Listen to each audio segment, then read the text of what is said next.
The first thing I saw when I stepped out of the shower was the condensation on the bathroom mirror, thick as a winter fog. My husband, Mark, always turned the heat up too high, a small, endearing habit in a long list of them. I reached out with my index finger, ready to swipe a clean circle to see my reflection, but stopped. Words were already there, etched into the steam not by my hand.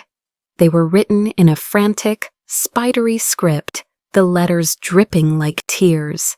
6 words that made the warm, humid air turn to ice in my lungs.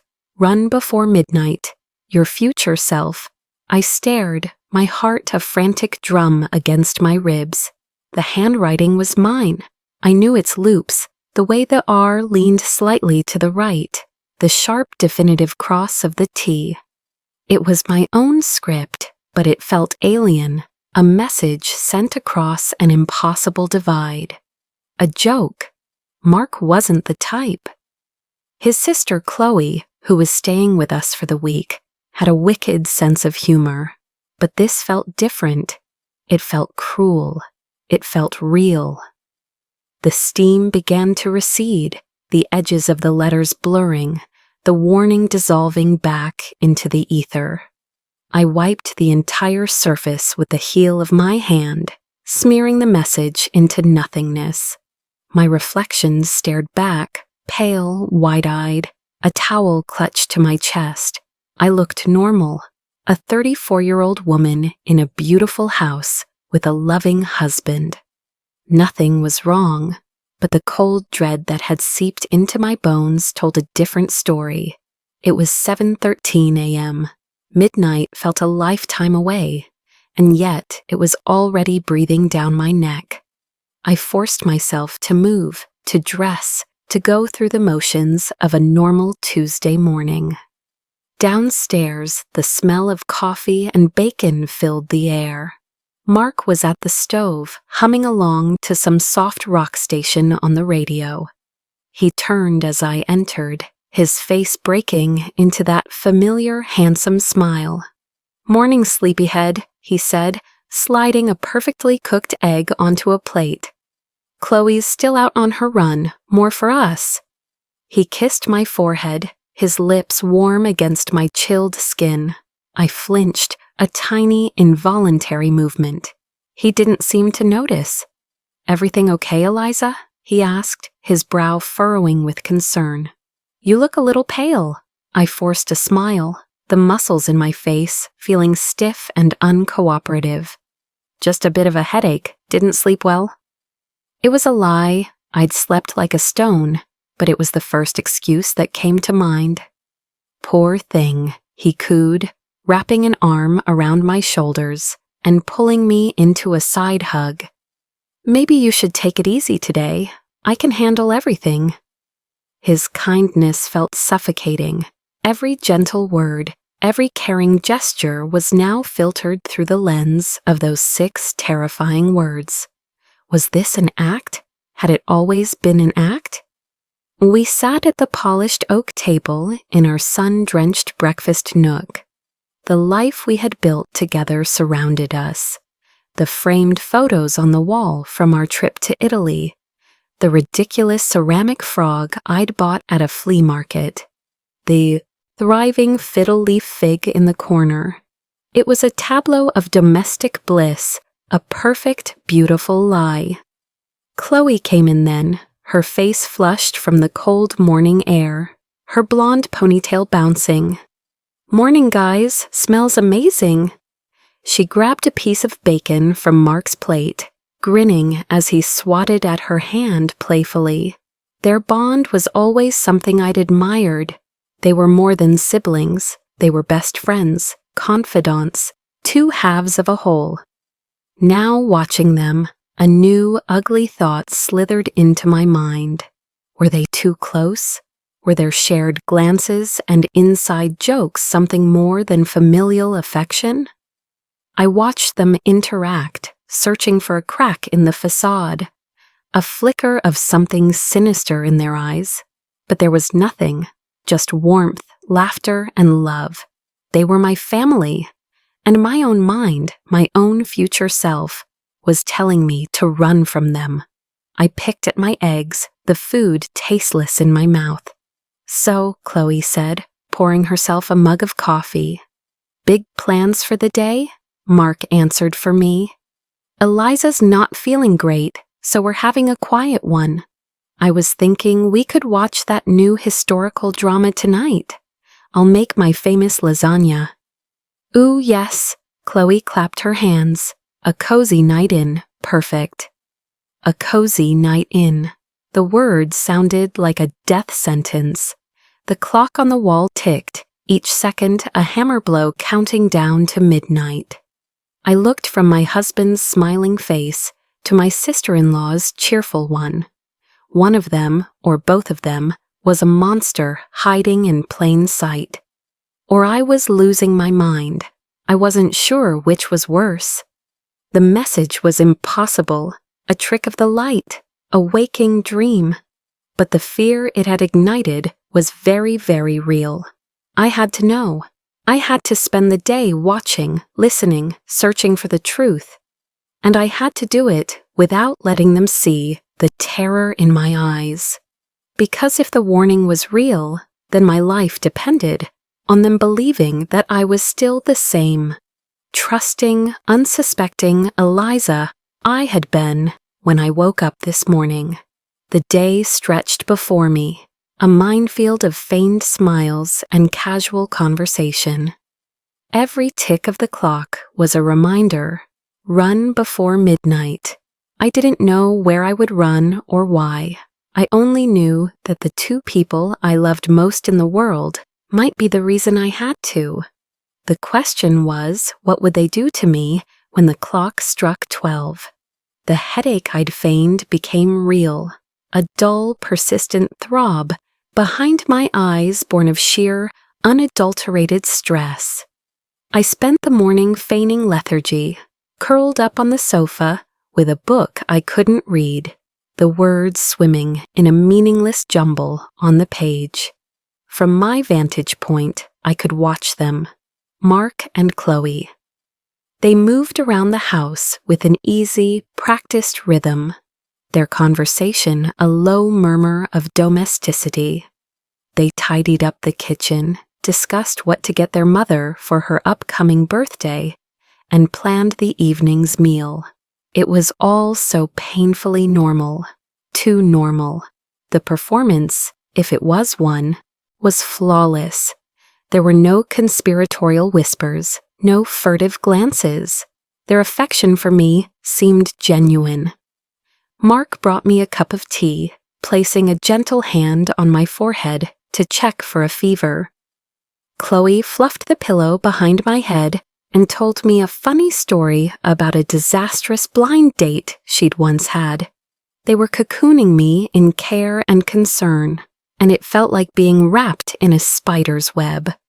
My mind kept replaying the image of the mirror. The dripping letters, run before midnight. It was a message from the future, but how? Time travel wasn't real. It was the stuff of movies and cheap novels. The logical explanation was a hallucination, a stress-induced psychotic break. But the fear felt too primal, too instinctual to be a simple trick of the mind. It felt like a memory that hadn't happened yet. I decided I needed to search for a clue, any small thing that was out of place.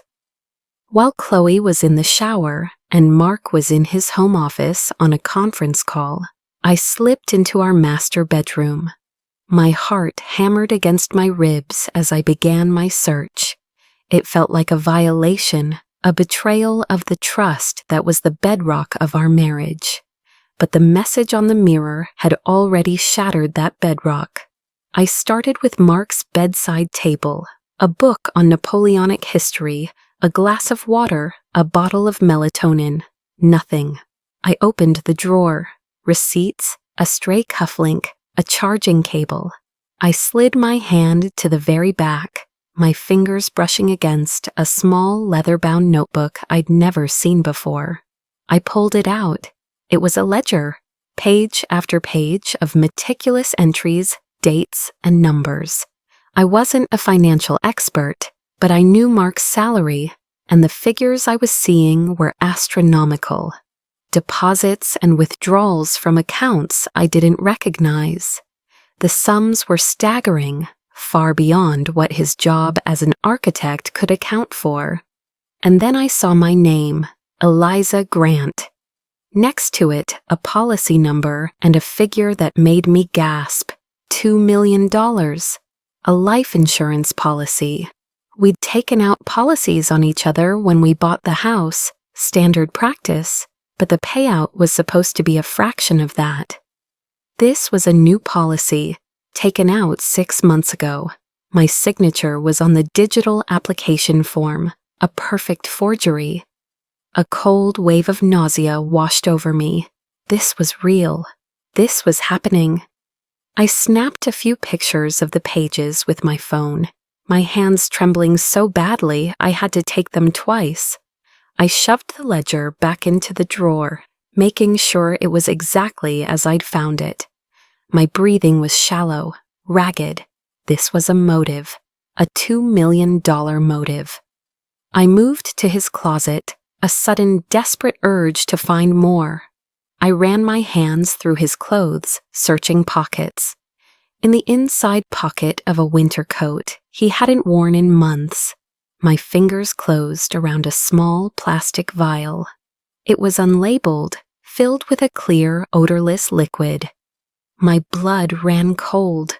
What was this? Something innocuous, like lens cleaner? Or something else? Something that could be added to a drink, undetectable. Something that could make a healthy woman's heart simply stop. I heard the shower turn off upstairs. Chloe would be down soon. I quickly put the vial back, my mind racing. I needed to get out of the house. I needed to talk to someone, anyone. But who would believe me? That my loving husband and his charming sister were plotting to kill me for insurance money, based on a cryptic message that appeared on my bathroom mirror?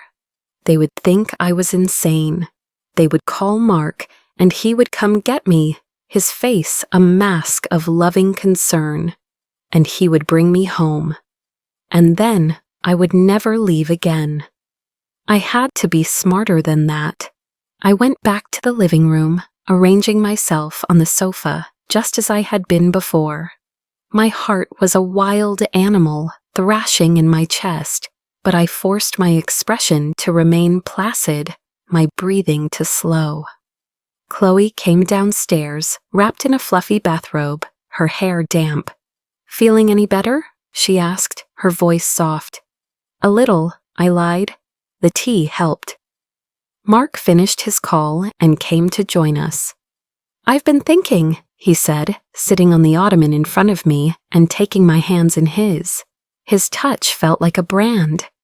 "If you're still not feeling well tonight, we should probably get you to a doctor.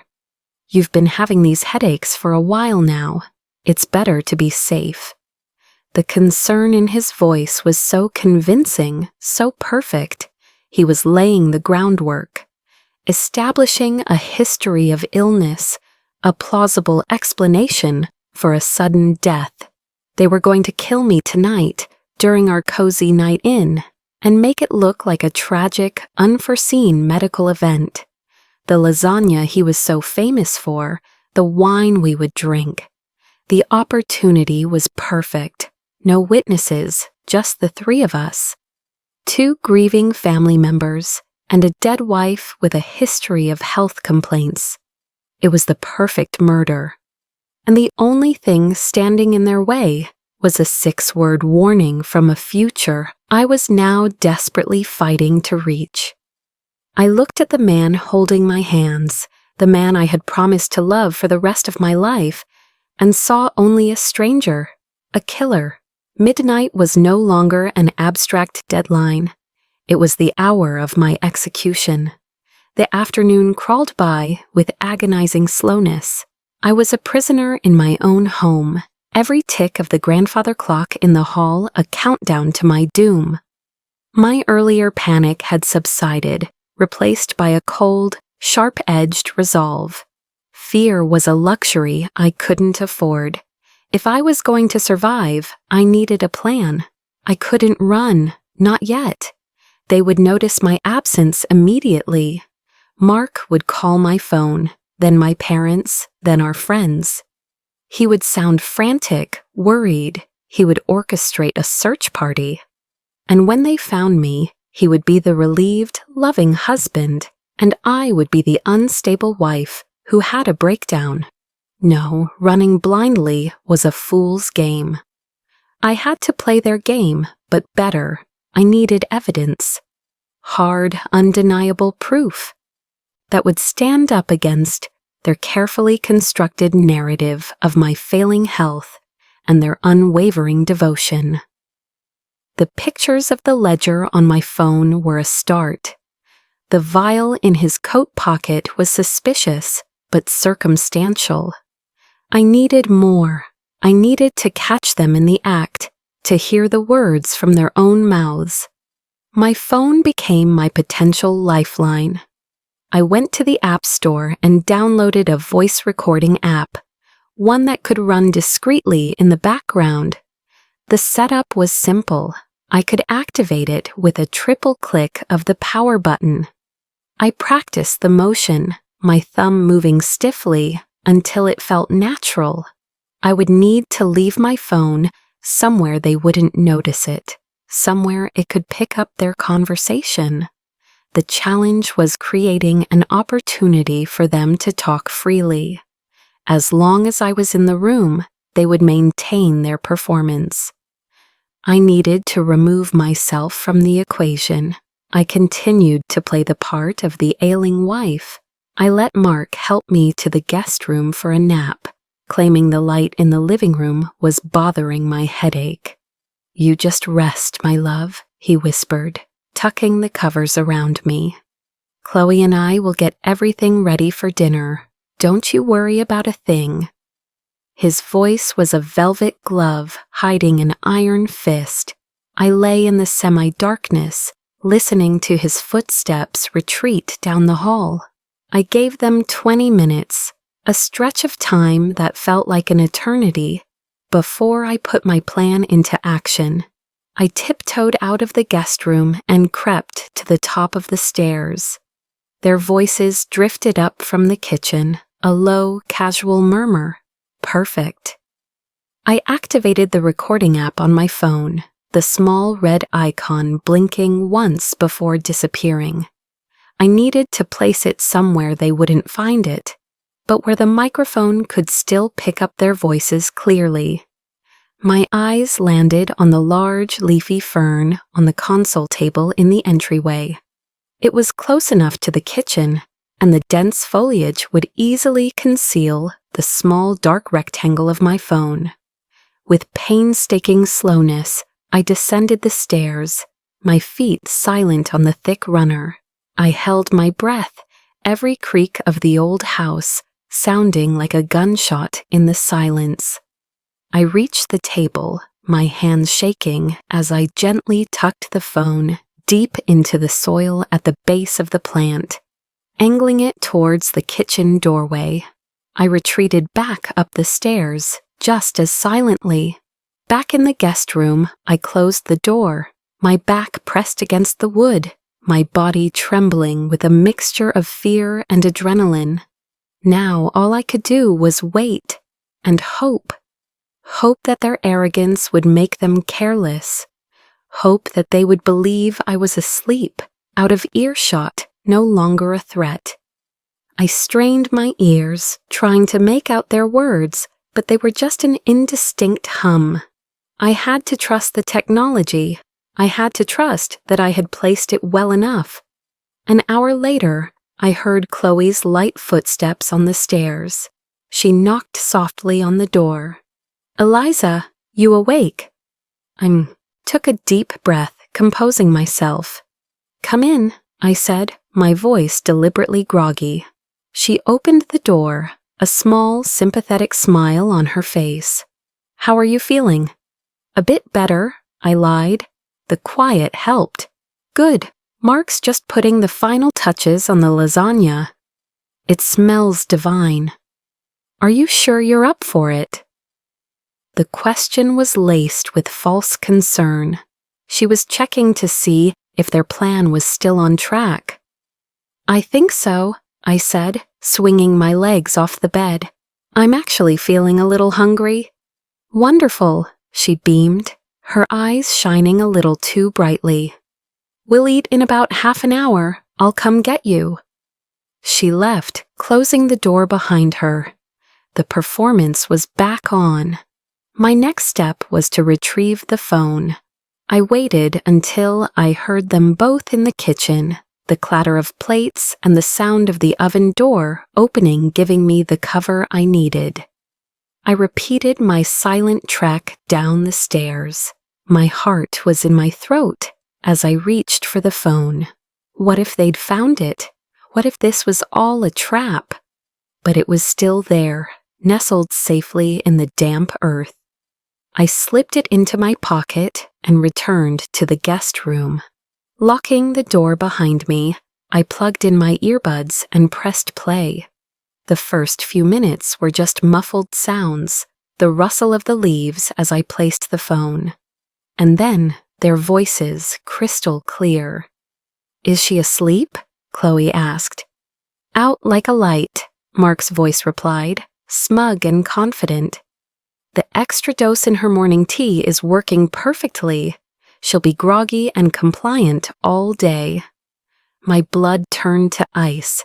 The tea he'd so lovingly brought me. It hadn't been just tea. They had been drugging me. And the wine for tonight?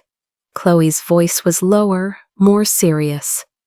The vial is in my pocket, Mark said. Just a few drops in her glass. It's derived from oleander. Fast-acting, mimics a massive heart attack. The autopsy, if they even do one given her history of headaches, will show nothing suspicious. Dr. Evans is a family friend. He'll sign the death certificate without a second glance. It's so clean, Chloe said, a note of admiration in her voice. No mess, no struggle. She'll just go to sleep at the dinner table. A tragedy. Poor, fragile Eliza. Poor, rich Eliza. Mark corrected her, and they both laughed. The sound was monstrous. $2 million. It's enough to pay off my debts, your debts, and set us up for life, Chloe. A new life. Just the two of us. Away from all this.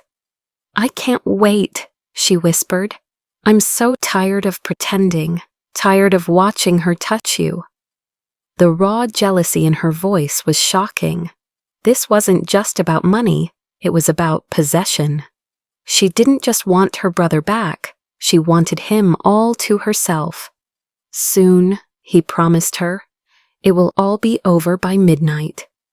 I ripped the earbuds out, a strangled sob escaping my lips. I clamped my hand over my mouth, muffling the sound. It was all there. The plan, the motive, the method, their utter lack of remorse. They had been poisoning me. They were going to kill me in a few short hours. And they were laughing about it. The recording was my weapon, my only weapon. I immediately backed it up to a secure cloud server, emailing a copy to a draft folder in an anonymous email account I'd created years ago. The physical phone was a liability. They could find it, destroy it. But the cloud was safe. The truth was safe. Now I had to survive until I could use it. My plan had shifted. It was no longer just about gathering evidence. It was about staying alive long enough for justice to be served. The dinner table was not just a meal. It was a battlefield. And I had no intention of becoming a casualty. The half hour before dinner was the longest of my life. Armed with the horrifying knowledge from the recording, I had to compose myself, walk downstairs, and sit at a table with my own executioners. Every instinct screamed at me to barricade the door, to smash the window and climb out, to run into the night. but I suppressed it. A frantic escape would only accelerate their timeline. They would hunt me down. My only chance was to see their plan through to its final, crucial moments and turn it against them. I had the evidence, but it was useless if I was dead. I needed an ally, an external force. I couldn't call 911 directly. They would hear me, Mark would take the phone, and it would all be over. I needed a more subtle approach. I went into the guest bathroom and looked at my reflection. The pale, terrified woman from this morning was gone. In her place was someone I didn't recognize, her eyes hard with a chilling clarity. I had one chance to communicate with the outside world. I composed a text message to my old college roommate Sarah, a detective with the city police. We hadn't spoken in months, but I knew she would understand the urgency of a coded message. I wrote, "Mark is planning a surprise anniversary party for me tonight. Wants me to be totally surprised. He's even taken my phone so I don't see texts from guests. He said if you call after 9 p.m., he'll know something's up." The address is 1138 Chestnut Lane. The surprise is at midnight. It was a gamble, a huge one. Would she see through the cheerful facade? Would she pick up on the strange details? The fact our anniversary was in June, not October. The bizarre instruction not to call. The specific mention of the address and the time. I was banking on her detective's intuition, on the subtle wrongness of the message. I added one more thing, a detail only she would understand.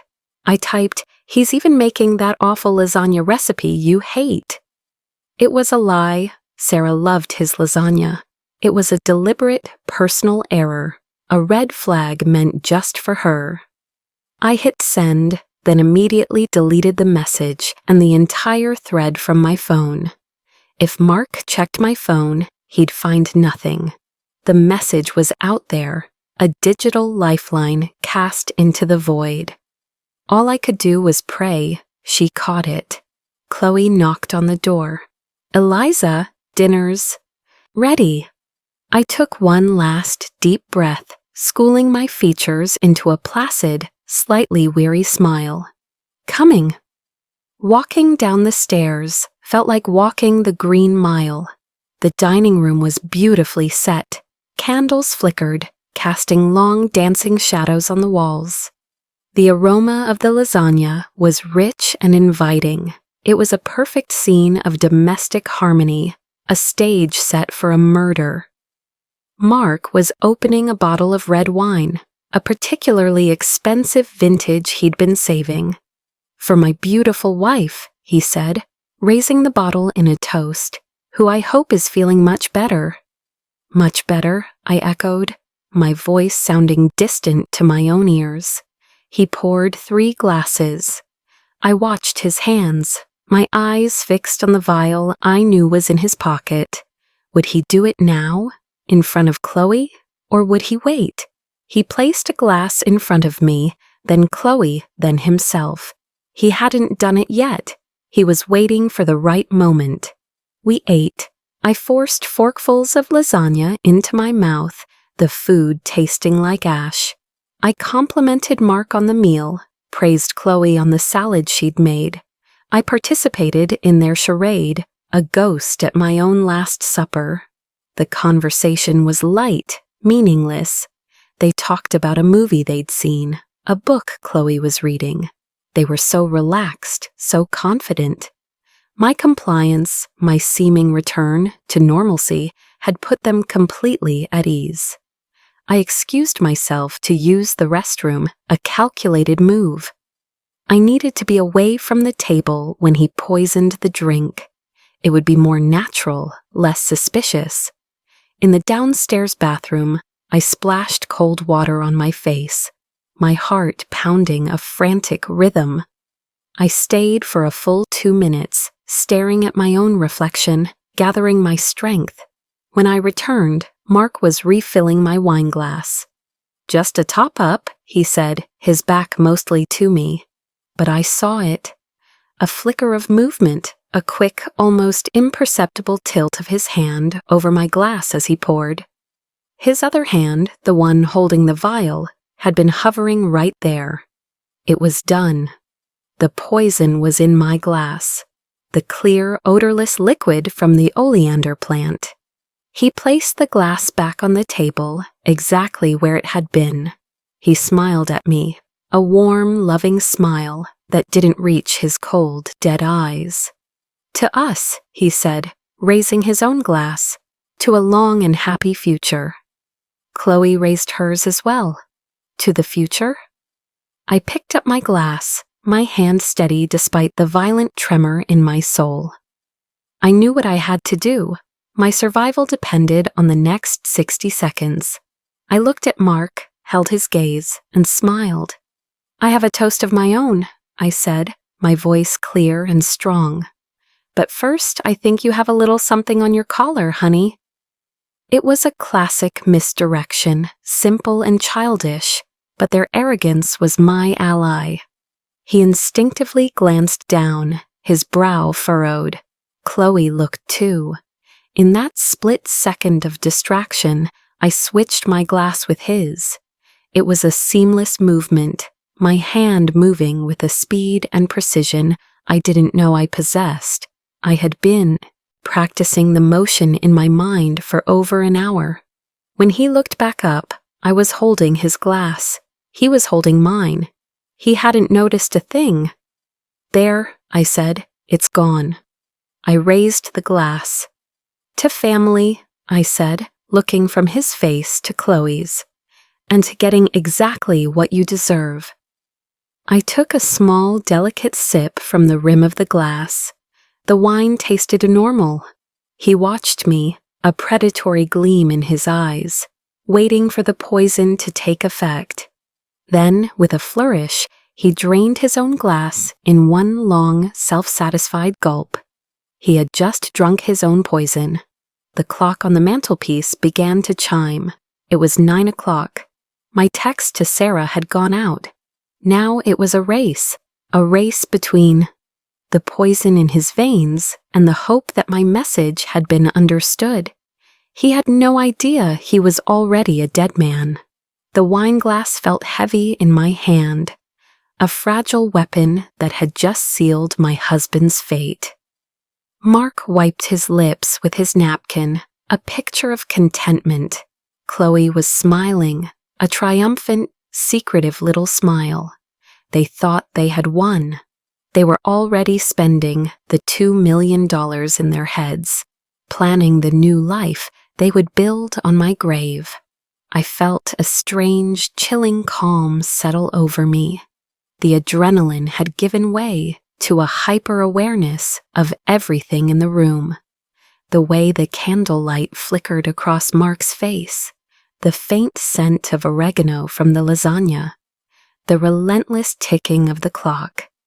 Every second that passed was a second the poison was working its way through his system. The first sign was subtle. Mark's hand, resting on the table, began to tremble. Just a slight tremor. He frowned at it, as if annoyed by its insubordination, and placed it in his lap, out of sight. "So," Chloe said, her voice bright and brittle, "what movie should we watch? I was thinking that old black-and-white classic, the one about the woman who—" She trailed off as Mark suddenly gasped, clutching his chest. His face, which had been ruddy with wine and warmth, was rapidly paling to a sickly grayish white. "Mark?" Chloe said, her smile faltering. "What's wrong?" "My chest," he rasped, his breath coming in short, shallow pants.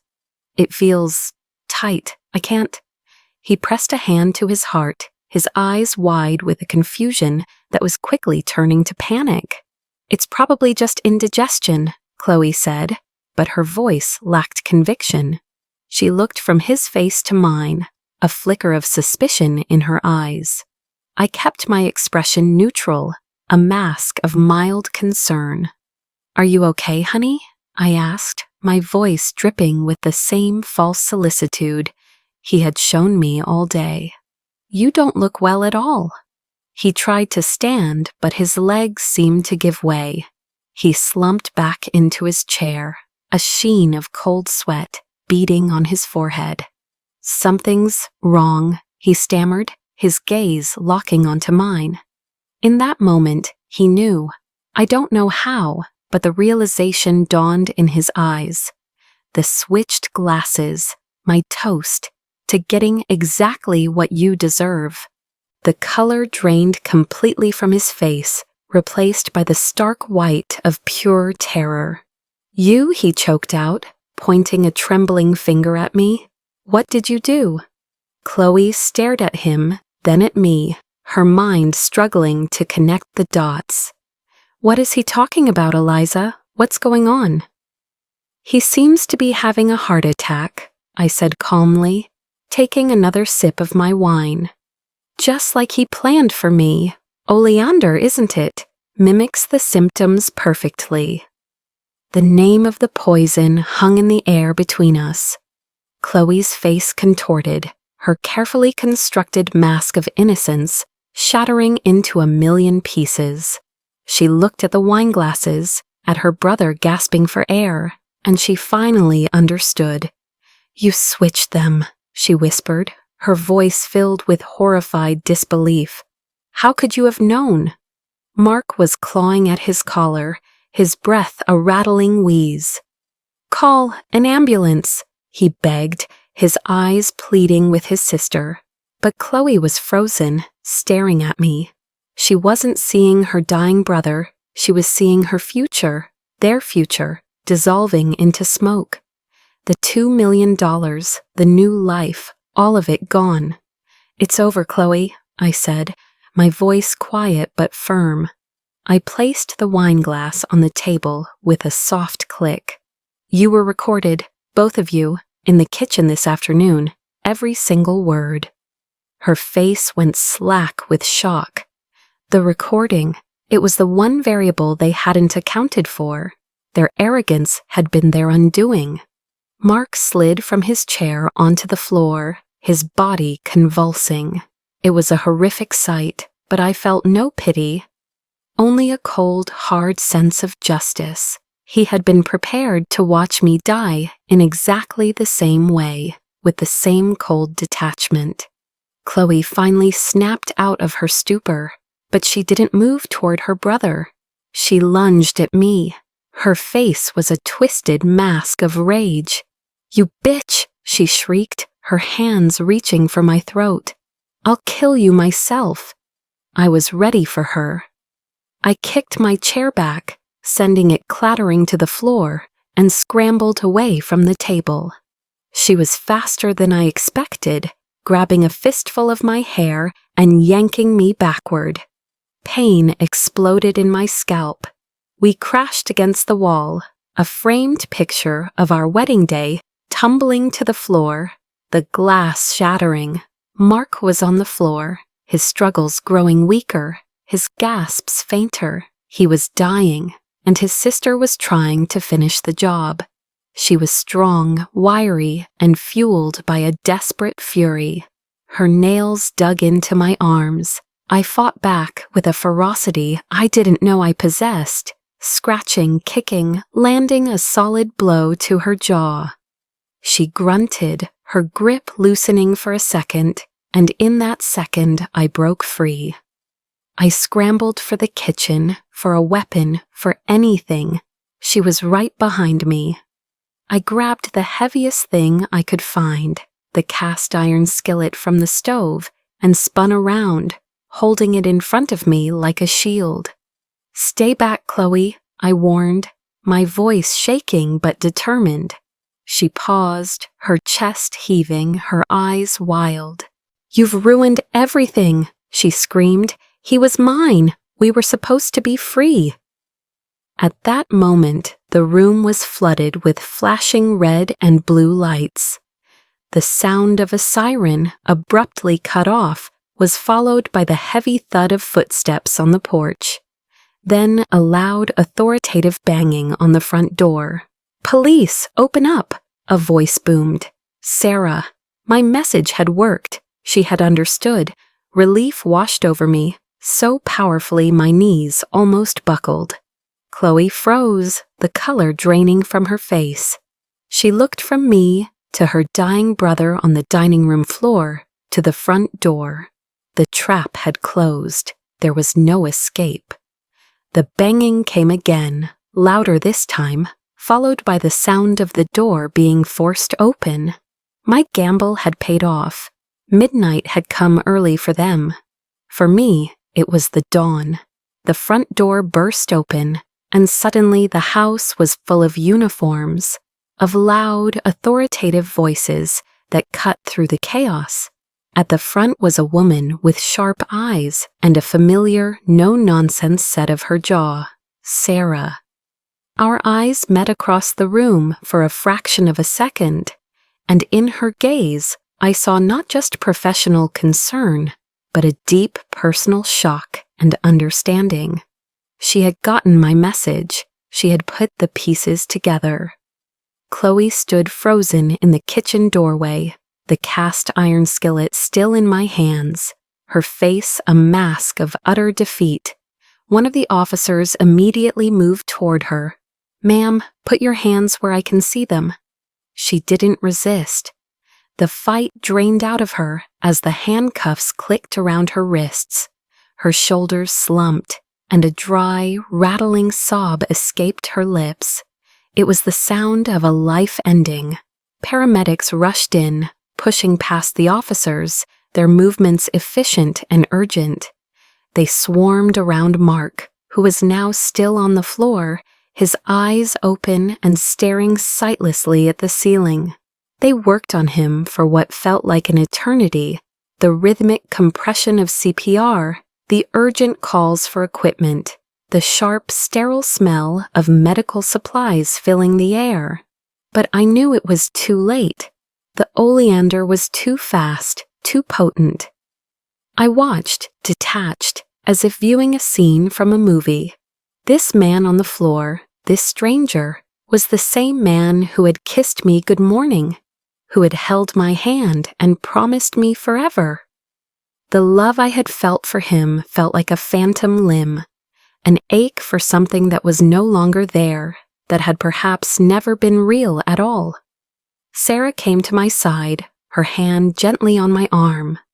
"Eliza, are you okay? Are you hurt?" I shook my head, my throat too tight to speak. I lowered the heavy skillet, my arms trembling from the sustained effort. "She attacked me," I finally managed to whisper. He drank the wine, his wine, the one he meant for me." "We know," Sarah said, her voice low and steady. "Your text was wrong, all wrong, the anniversary, the lasagna. It was a perfect flag. I pulled your financials on the way over, found a $2 million policy taken out 6 months ago. We were already on our way when the 911 operator got a hang-up call from your cell." I stared at her. A hang-up call? I hadn't made one. Then I realized, in the struggle with Chloe, my phone must have been jostled in my pocket. The emergency call feature, activated by repeated clicks of the power button. The same motion I had practiced to start the recorder. A final, accidental failsafe. A ghost in the machine, helping me one last time.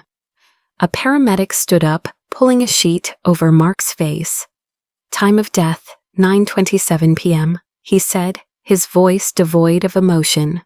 It was official. My husband was dead, and I had killed him to save myself. The thought didn't bring guilt, only a profound, hollowed-out sense of sorrow for the woman I had been yesterday, the one who believed in love and trust and the sanctity of her own home. Officers were swarming the house now, securing the scene. They led a sobbing, incoherent Chloe out to a squad car. I saw her face as she passed, streaked with tears, her eyes filled with a venomous hatred directed solely at me. I was the one who had survived. I was the one who had ruined everything.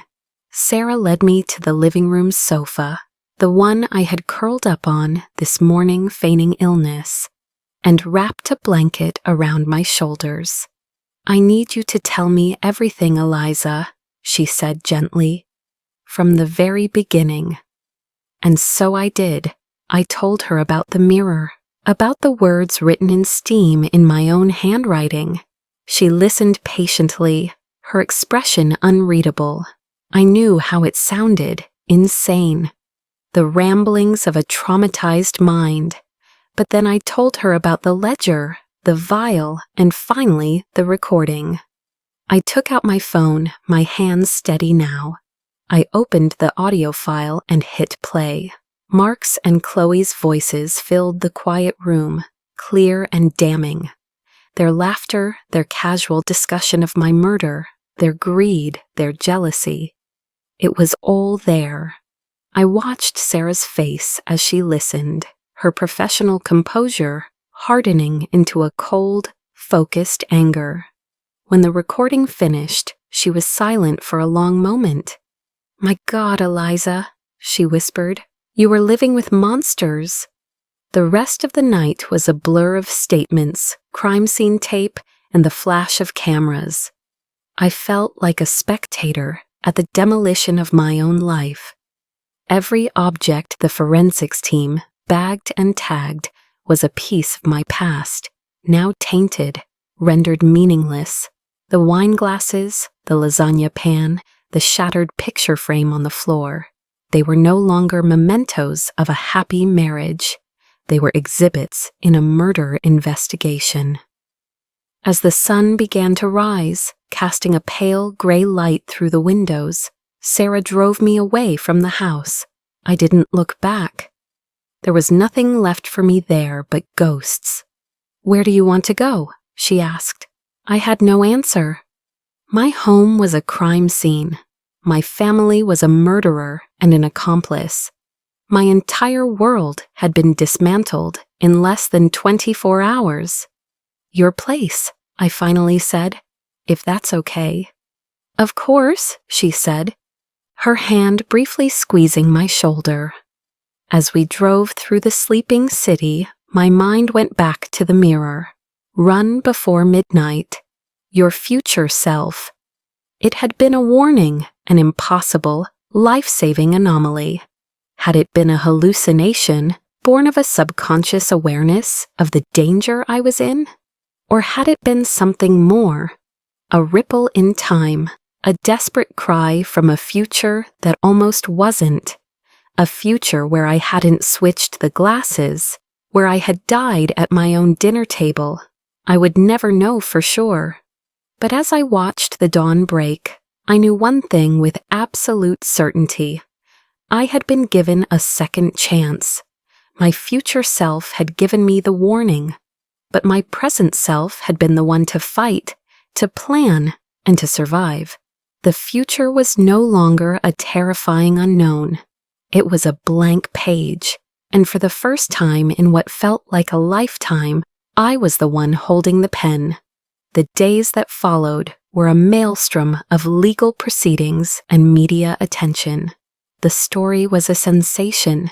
The beautiful wife, the charming architect husband, the devoted sister, a sordid tale of greed, betrayal, and murder-suicide as the initial reports framed it.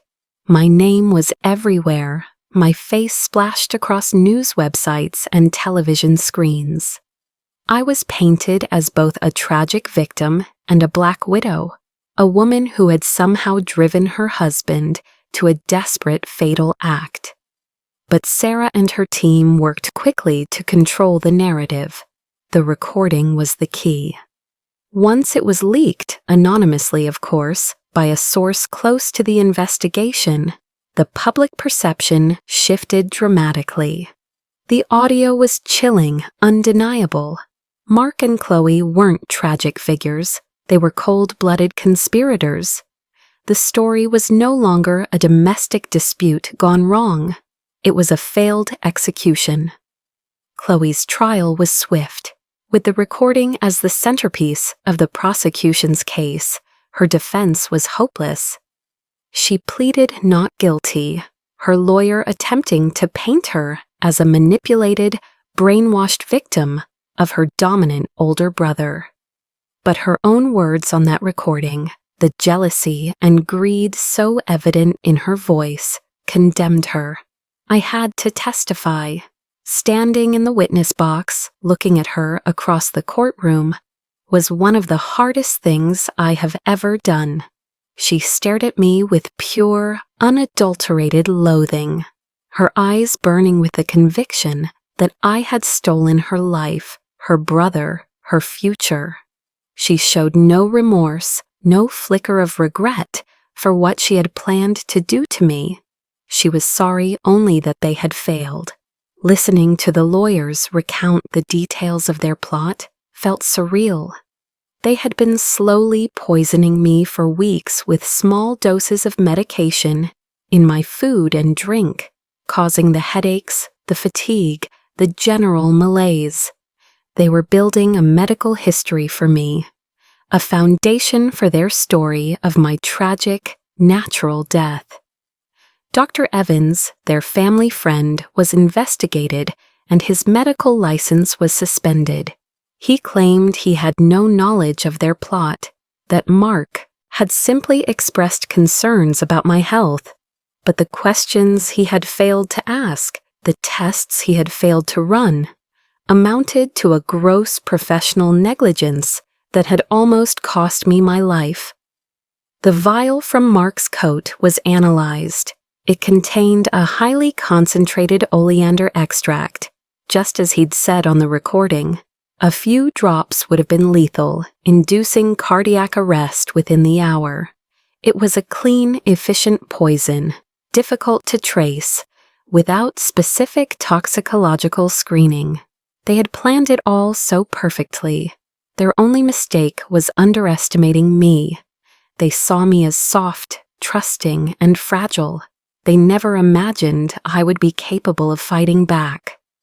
The jury found Chloe guilty of conspiracy to commit murder and first-degree attempted murder. The judge sentenced her to life in prison without the possibility of parole. As they led her away, she screamed at me, a final desperate curse that echoed in the silent courtroom. I felt nothing, no triumph, no satisfaction. Just a vast, empty quiet. The legal battle was over, but the personal one was just beginning. I sold the house. I couldn't bear to set foot in it again. I sold everything in it, the furniture we had picked out together, the art we had collected, the books we had read. I wanted no reminders of that life, that lie. I moved into a small, anonymous apartment across town. A place with no memories. For months, I barely left. The world outside felt too loud, too dangerous. Every smiling couple I saw on the street was a potential lie. Every act of kindness felt like it could be a manipulation. The trust I once had in the world, in the fundamental goodness of people, was shattered. Sarah was my rock.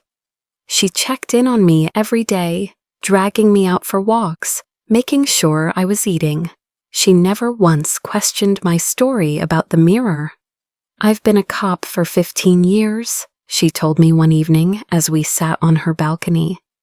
"I've seen things I can't explain, weird coincidences, gut feelings that save lives. Whatever it was, Eliza, it happened. It saved you. Don't try to rationalize it, just accept it." And so I did. I stopped trying to understand how the message appeared and focused on the fact that it had.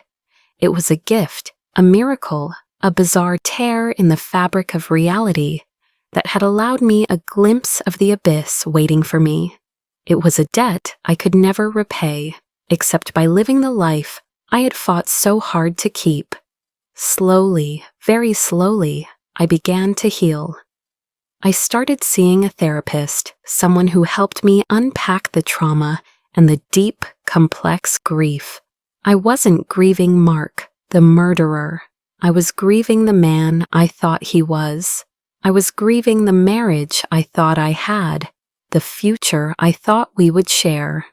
It was a death of a different kind, the death of an illusion, and it left its own unique scars. I started to rebuild my life from the ground up, on a new foundation of caution and self-reliance. I got a simple job at a local library, the quiet, orderly world of books, a soothing balm on my frayed nerves. The anonymity was a relief. I was no longer Eliza Grant, the woman who survived. I was just Eliza, the woman who could recommend a good mystery novel. I learned to be alone. I found a quiet strength in my own company, a peace in the silence. The fear never completely went away. Sometimes, on a foggy morning, I would see my own reflection in a steamy window, and my heart would seize for a second. But the terror was gone, replaced by a quiet gratitude. I never saw another message. My future, it seemed, was now content to let me discover it on my own. And that was all right. I had looked into the face of evil, an evil that wore the mask of love, and I had not blinked. I had survived. My future self had told me to run, but in the end I hadn't. I had stood my ground, I had fought, and I had won. That was a truth more real and more powerful than any words written on a mirror. 1 year to the day after Mark's death, I did something I hadn't thought I would ever do again. I went back to the house. It had been sold to a young family, and from the outside it looked happy. There were children's toys on the lawn and a brightly colored wreath on the front door. The darkness that had resided there had been cleansed, replaced by new life, new memories. I didn't stop. I just drove by slowly, a silent observer of a life that was no longer mine. There was no pain, no lingering anger, just a sense of closure. That chapter of my life was well and truly over. My new life was small, but it was mine. My work at the library gave my days structure. The quiet rustle of pages, the low murmur of patrons, the simple act of putting a book into someone's hands. It was a world away from the high-stakes ambition and social obligations of my life with Mark. I found I preferred it. I had friends, a small circle of people, from the library and a yoga class I had started attending. They knew a vague, sanitized version of my story, that I was a widow, that my husband's death had been sudden and tragic. They didn't need to know the details. They accepted me for who I was now, a quiet, resilient woman who was sometimes a little distant, but who had a surprisingly sharp sense of humor. Sarah remained my closest confidant. Our friendship, forged in the crucible of that terrible night, had become one of the anchoring forces in my life. We had a standing dinner date every Friday, a ritual of normalcy that I cherished. We talked about her cases, my books, the absurdity of online dating. We rarely spoke of Mark or Chloe. There was no need. It was the unspoken foundation of our bond. On the second anniversary, Sarah and I went for a hike in the mountains outside the city. As we reached the summit, looking out at the sprawling landscape below, she turned to me. "How are you doing?" she asked. "Really?" I thought about it for a moment, the crisp mountain air filling my lungs. "I'm okay," I said, and I was surprised to find that it was the absolute truth. I still have bad days, moments when the memory ambushes me, but they're fewer and farther between. I feel peaceful. "You look peaceful," she said, smiling. "You've earned it." We stood in silence for a while, just watching the clouds drift by. The scale of the world from that vantage point was humbling. My own story, which had felt so all-consuming, so monstrous, was just one small thread in a vast, intricate tapestry. It did not define the entire picture. My therapist had helped me understand the nature of the betrayal. It wasn't just Mark, it was Chloe too. Their bond, which I had once admired, was a toxic, codependent thing. Mark was a narcissist, drowning in debt from a series of failed investments he had hidden from me. He craved admiration and success, and his failures had eaten away at him. Chloe, who had idolized him since childhood, was willing to do anything to preserve her image of him as a powerful, successful man. My inheritance, which I had brought into the marriage, had initially been a solution for them, but when it ran out, I became the obstacle. The insurance policy was their final, desperate gambit. It wasn't just about the money, it was about eliminating me so they could be together, unencumbered in their own twisted world. Understanding their pathology didn't excuse it, but it did help to demystify it. They weren't supernatural monsters. They were just broken, greedy, pathetic people. That knowledge stripped them of their power over me. The memory of the mirror, however, remained a mystery. I had come to think of it as a manifestation of my own intuition, a deep, primal part of my subconscious that had been screaming at me for months. It had seen the small signs I had consciously ignored: Mark's secrecy about his finances, Chloe's possessiveness, the subtle shift in their dynamic. My mind, unable to process the unthinkable truth in a rational way, had delivered the message in the only way it could break through my denial. A shocking, inexplicable warning.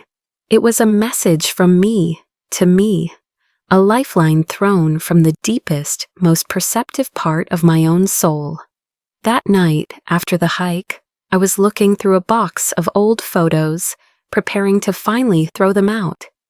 I came across a picture from a family trip years ago, before I even met Mark. I was a teenager, standing on a beach, grinning at the camera. In the background, someone had written a message in the sand. The tide was washing it away, but the words were still faintly visible. Run before midnight. My blood ran cold. I stared at the photo, my heart pounding. It was a prank, of course, my cousin, probably. A stupid, meaningless joke from 20 years ago. But seeing it there, written in the sand, felt like a premonition, an echo from the past that reverberated into my future. Or maybe it was just a coincidence, a common dramatic phrase. I would never know for sure. I took the photo along with all the others of my old life, and I burned them in the fireplace. I watched the faces of Mark and Chloe curl and blacken and turn to ash. I was letting go of the past, of the questions I could never answer. My life was no longer about looking back. It was about the quiet, simple, precious gift of the present. The warmth of the fire, the taste of tea, the silence of my own apartment. The future was unwritten. And for the first time, that didn't scare me. It was a promise of peace, of safety, of a life lived on my own terms. My future self had saved my life, and I intended to make it a life worth saving. The library became my sanctuary and my purpose. I enrolled in an online program and earned my master's degree in library science. The head librarian, a kind, older woman named Mrs. Gable, took me under her wing. She saw a quiet determination in me and nurtured it.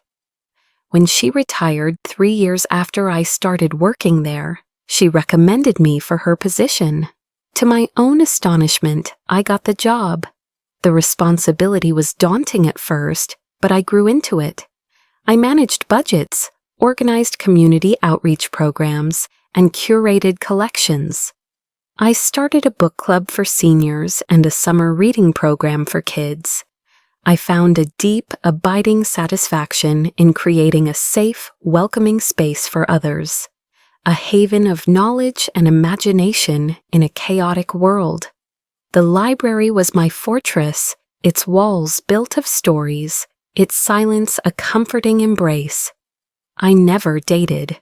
The idea of letting someone into my life, with that level of intimacy, of trusting them with my vulnerability, was still a bridge too far. Perhaps it always would be. I wasn't lonely, though. My life was full. I had Sarah, my friends from work, my yoga community. I had my books and my quiet routines. I had built a life that was rich and meaningful, a life that was entirely my own. I was self-sufficient in a way I had never been with Mark. I was no longer one half of a couple. I was a whole person, standing on my own 2 feet. One autumn afternoon, a young woman came into the library. She was flustered, her eyes red-rimmed from crying. She approached the reference desk, wringing her hands. "I'm sorry to bother you," she said, her voice trembling. I don't know where else to go. My boyfriend, he's been acting so strange. He's secretive with his phone, and I found some papers, financial things I don't understand. I feel like I'm going crazy. He keeps telling me it's all in my head." Her words were a chilling echo of my own past. I saw the same fear and confusion in her eyes that I had once seen in my own reflection. In that moment, I had a choice. I could offer her a platitude, point her toward the self-help section, and maintain my professional distance, or I could do more. I looked at this young woman, a stranger, and I saw myself. I saw the Eliza who had stood paralyzed in her bathroom, staring at a cryptic message, her world about to shatter. "Let's go to my office," I said, my voice gentle but firm. "We can talk." We sat for over an hour. She told me her story, a tangled mess of gaslighting, financial deception, and a creeping sense of dread she couldn't articulate. I listened. I didn't interrupt. I didn't judge. I simply gave her the space to be heard, to have her fears validated. I didn't tell her my own story. The details were too monstrous, too specific, but I shared the essence of it. "Your intuition is a powerful thing," I told her. "It's your own personal alarm system. Don't let anyone, no matter how much you love them, convince you to ignore it. If something feels wrong, it's because it probably is." I gave her the number for a domestic abuse hotline and the name of a pro bono legal aid society. I wrote down the address of a women's shelter, just in case. "You are not crazy," I said, looking her directly in the eye. "And you are not alone." She left that day with a plan, her shoulders a little straighter, her eyes filled not with fear, but with a newfound resolve. I never saw her again, but I often thought of her. I hoped she had found her way to safety. In helping her, I had found a new piece of my own healing. My experience was no longer just a source of trauma. It was a source of strength, a well of empathy from which I could draw to help others. I had taken the ugliest thing that had ever happened to me and transformed it into a tool for compassion. My life had found its purpose, not in spite of the darkness I had endured, but because of it. Years passed, my hair started to show threads of silver. I developed a fondness for gardening, finding a quiet joy in coaxing life from the soil. My little apartment balcony became a riot of herbs and flowers. My life was calm, it was predictable, and it was beautiful. One rainy Tuesday morning, I stepped out of the shower. The bathroom mirror was completely fogged over. I smiled to myself, a fond, distant memory of a fear that no longer had any power over me. I reached out and wiped a clean circle in the steam.